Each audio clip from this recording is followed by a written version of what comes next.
Hey everyone, welcome to the video. This one we're going over my cheat sheet for the Hollywood Casino 400 at Kansas Speedway. Before we continue though, if you could leave a like, and if you're new to the channel, please hit that subscribe button. Really helps me out. I really appreciate it. You can also follow me on Twitter at ChrisPennell16. And if you're interested in the spreadsheet I build every single week, and my Slack chat, links in the description below for my Patreon. It's got projections on there, rankings, all the stats you need, targets, GB driver exposure, and all that good stuff.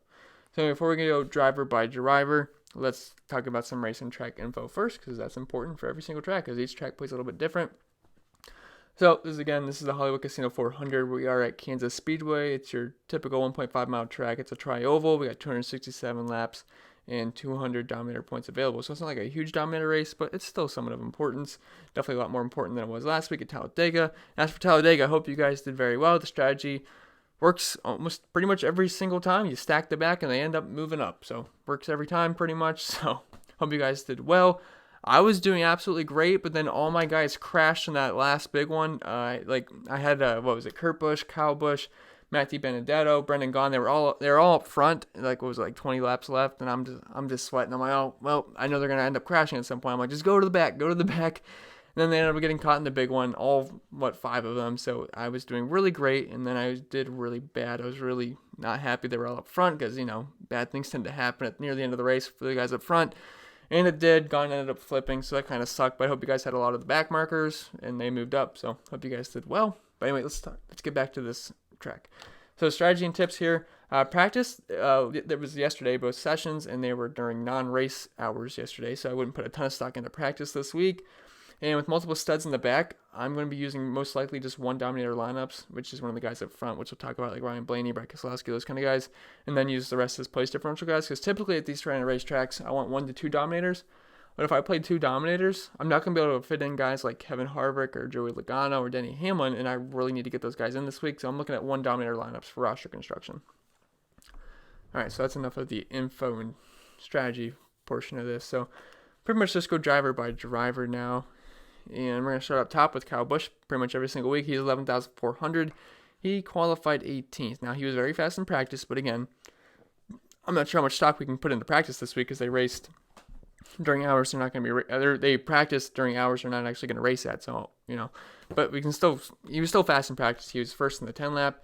And at Kansas, he's not been as great as Kevin Harvick or Martin Truex Jr., but he's still not bad whatsoever. He's got the second highest driver rating of all drivers here, 110, average finish of 11.4, which is obviously great. He doesn't have a win here in the past 5 races. Top 5, 40% of the time, top 10, 80% of the time. Qualifying 18th, I think is a tremendous place differential play. Now, I don't know how much of a dominator is going to be in this race. I mean, he's been fine. He's averaging 38 laps led and averaging 25 fast laps per race.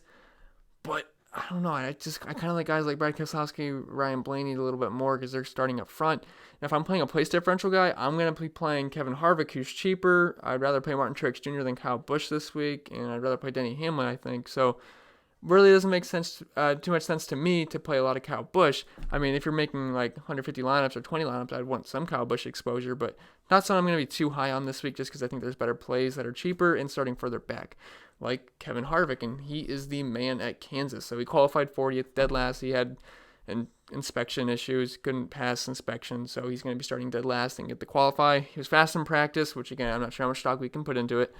But still, he's great at Kansas. He's averaging 69 DraftKings points per race here, which is more than any single driver. He has the highest average driver rating of 124.9. Has a great average finish of 7.4, which is third out of all drivers. He has 1 win here in the past 5 races. He's in the top 10 60% of the time. Top 5 40% of the time. He should be a monster. He's been leading the most laps led per race here at 61. Average fast laps of 45.6, which are all highest in each category. Average running position of 5.2, which is best out of all drivers. And Kyle Busch has a really good average running position of 6.2. So I'm not saying I don't like Kyle Busch. It's just the way he's priced and then where the other guys qualified kind of takes me off of him a little bit. But yeah, Kevin Harvick, he's the number 1 play this week. He's going to be the highest owned guy, and I would not fade him. And every single week, someone tells me you can't play these high-end guys that start in the back because it's hard to pass and they can't end up dominating the race. That's not true. These guys are too good to not get up front. And like Kyle Busch, one time he was starting 33rd. People said, you can't play him. He's starting in the back. You can't dominate. He ended up leading the most laps, and I think he won the race. I don't know, but he scored the most points out of anyone by far. So, yeah, Kevin Harvick is the lock of the week. Do not fade him. If he ends up crashing, the first guy that crashes and finishes 40th, yeah, I'll take an L there. But, most likely that's not going to happen. So Martin Truex Jr., I guess he's the first dominator because the green guys are dominators for me. Because, Kevin Harvick could dominate. It's just he's mainly just a place differential play for me, but an elite one at that. So Martin Truex Jr., he qualified 11th, and he was good in practice, third in the 10 lap. Again, not sure how much stock we can put in practice, but he's very, very good here. So he's second in terms of average DraftKings points per race here, only behind Kevin Harvick, averaging 67 DraftKings points per race, has a great average driver rating of 108, ceiling driver rating at 144.9, which is absolutely elite. Does have an average finish of 5.6, which is best of all drivers the past 5 races, and he has 2 wins, which is the best of all drivers. In the top 5, 80% of the time, that's absolutely elite. Top 10, 80% of the time, top 29% of the time. Obviously, he's going to be great in those categories. And he's averaging 42 laps led per race here and 26 fast laps, which are second best in each category, only behind Kevin Harvick. So, yeah, I think Martin Truex Jr. is an awesome play this week. He's got an average running position of 9.8. I think he's going to go a little bit lower owned than he should because everyone's going to be jamming in Denny Hamlin is starting in the back. Everyone's going to want to play Kyle Busch because it's Kyle Busch and Kevin Harvick. Everyone's going to play Kevin Harvick. Everyone's going to play Joey Logano. People are going to play Keselowski, Kyle Larson, Ryan Blaney. So I can see Truex going a little bit lower owned, and I think he's a fine play. It wouldn't surprise me if he ends up being the highest scorer on the race if he gets up front and dominates because he's great at 1.5 mile tracks, always has been. So definitely like Truex. And then Denny Hamlin, he qualified 23rd. Now, I probably won't have as much exposure to him as I would guys like Kevin Harvick and Joey Logano because he's starting a little bit higher, and he's a lot more expensive than Joey Logano. I shouldn't say a lot more, but about 700. But, he's fine. Again, he was fast in practice, 4th in the 10 lap, and if you look at his numbers here, not great. Average 27 DraftKings points per race here, but it's not like he's bad here, and he has an average finish of 12.6, average driver rating of 84. Not the greatest, but still, he qualified 23rd, and he's been awesome this year. Like, he's been great. Top 5, 40% of the time. Top 10, 40% of the time. Top 15, 60% of the time. Chances are he's going to move up and have a great race. I have no problems with Denny Hamlin. Just one of the best drivers in the series, so no problems with Denny Hamlin. Chase Elliott, he's more of a GPP play for me this week. Now, again, I said I'm not putting too much stock into practice, but he was not very good in practice. Ended up qualifying 14th, but he's pretty darn good at Kansas. He's averaging 50 DraftKings points per race here, average driver rating of 98, average finish of 10. Does have a win here in the past 5 races, top 5 60% of the time. So those are some pretty darn good numbers. He has gotten up front before, averaging 11.4 laps led per race, and average running position of 13, averaging 18 laps led per race, 11.4 fast laps. So Chase Elliott's more of a GPP play for me. Definitely not a core play, but if you're making a ton of lineups, you might want to get a couple of Chase Elliott's in just in case he ends up getting up front and dominates. And then next guy's going to be Joey Logano. He's going to be one of the more popular plays of the week. Deservedly so. He qualified 29th, and he's not a 5-digit price salary driver. So I think that's just value already because Joey Logano has been the best driver this year on 1.5 mile tracks in terms of average DraftKings points scored per race. And I think he's only behind Kevin Harvick in average running position, but either way, Joey Logano has been great at 1.5 mile tracks this year, so definitely like him a ton. And if you look at his average DraftKings points per race here and his average finish, it's not great, but that's because he crashed in one of the races, so it really skews that because he's had multiple top 5s and stuff, or top 10s. So I think Joey Logano is a fantastic play this week. You kind of got to look past those numbers because they're a little bit skewed, but average driver rating of 88, average finish of 16.8 obviously doesn't look good, but he did crash, so that does skew his numbers. He's in the top 5, 20% of the time, top 10, 40% of the time, top 15, 60% of the time. Chances are he's going to move up, and he's always got dominating possibilities. He's been so good at 1.5 mile tracks this season. So Joey Logano, I definitely think he's one of the best plays on the slate. Brett Keselowski, his teammate, at 9,600, qualifying 4th. So I kind of like how roster construction sets up this week because Kevin Harvick's obviously very expensive, and so is guys like Martin Truex Jr. and Kyle Busch. So if you want to play a place differential guy like Kevin Harvick, it breaks the bank, and then it's hard to get another dominator in. But we kind of lucked out with my main dominators because they're all priced in the 9K range, which makes guys like Kevin Harvick affordable to make out a balanced-ish lineup. Because I think Keselowski, Larson, and Ryan Blaney all have dominator potential here. So let's talk about Keselowski. He qualified 4th. He did win the last race here, actually when he started 4th, so that's kind of cool. Was decent in practice, and if you look at his numbers here, he's averaging 48 DraftKings points per race, average driver rating of 97, average finish of 7.2, which is obviously great, It does have a win here, like I said last race. Top 5, 40% of the time. Top 10, 60% of the time. He's probably one of my favorite options at Dominator this week, and if you can fit him and Kevin Harvick in your lineup, I think that's a pretty good way to start. And then I don't mind Kyle Larson. He qualified 5th. A little bit lower on him than I am on guys like Ryan Blaney and Brad Keselowski, but no, he's fine. He qualified 5th. He's not terrible here. He's averaging 53 DraftKings points per race here, which is actually best out of all these 9K guys. He has an average driver rating of 99.2, average finish of 12. Does not have a win here in the past 5 races, but he's in the top 10 80% of the time, top 5 40% of the time. I think he's a fine play. Now, if I had to pick between Keselowski, Larson, or Blaney, Larson, or if I had to pick 2 of those guys, Larson's the guy out for me, but I still think he's a fine play. As for Ryan Blaney, I like Ryan Blaney a lot. He's averaging 40 DraftKings points per race here, average driver rating of 102.6, which is best out of all these 9K guys. Average finish of 16.6 isn't great, but I think he's going to be fine. He qualified 3rd. And the cool thing is this week, if you guys don't know already, the front row is David Reagan and Daniel Hemrick, and that is absolutely ugly. So I probably should have mentioned this about Brad Keselowski, but they're not going to stay up front, and I think Ryan Blaney and Brad Keselowski just zoom right past them, so it's just whoever gets the better jump on the restart. So I'm probably going to be splitting my exposure between Blaney and Keselowski. Probably going to be heavier on Keselowski just because he's the overall better driver, especially at Kansas.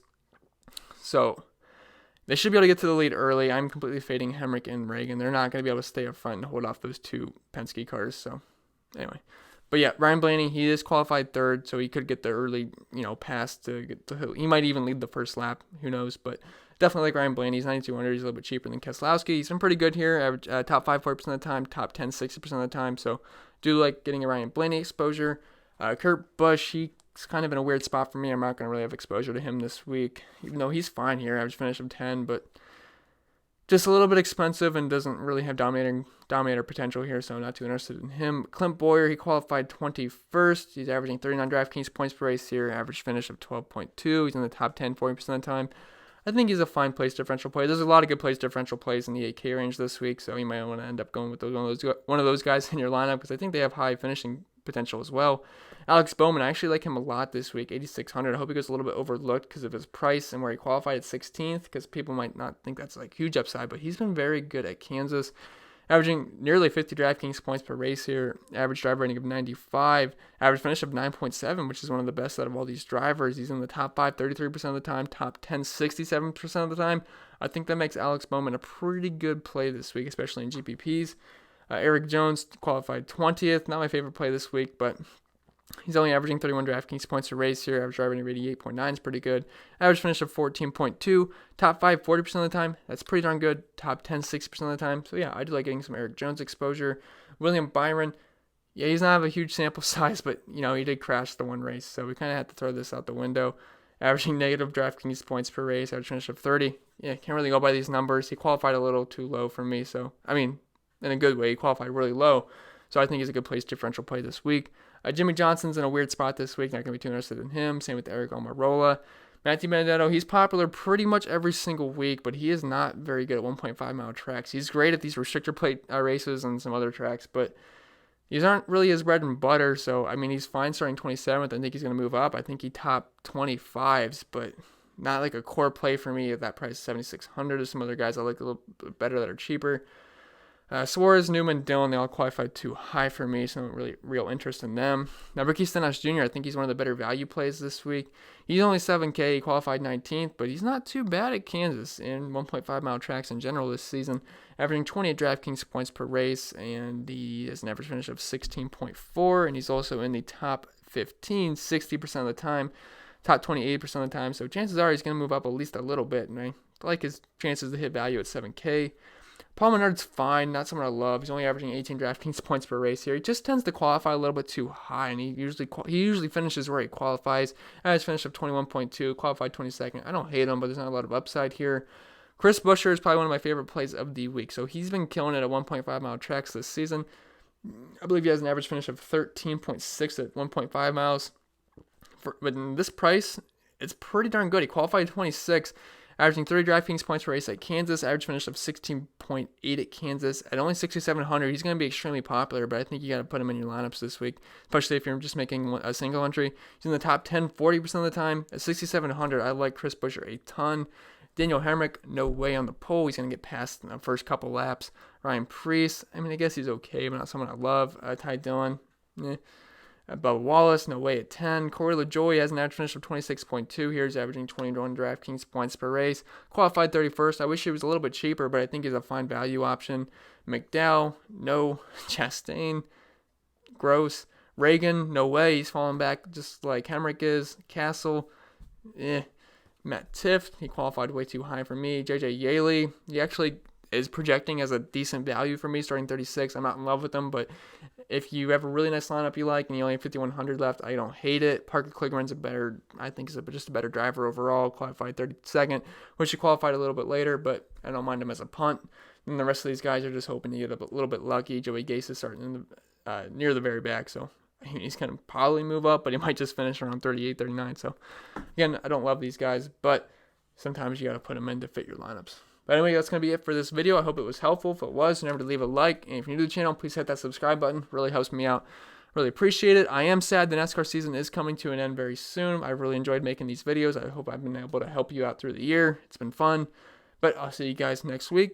And if you're playing NFL, check out the NFL videos. I put a ton of videos up every single week. And NBA videos are coming soon, so I'm excited for that. Follow me on Twitter at ChrisPennell16. And I think that's it. So I'll see you guys in the next video.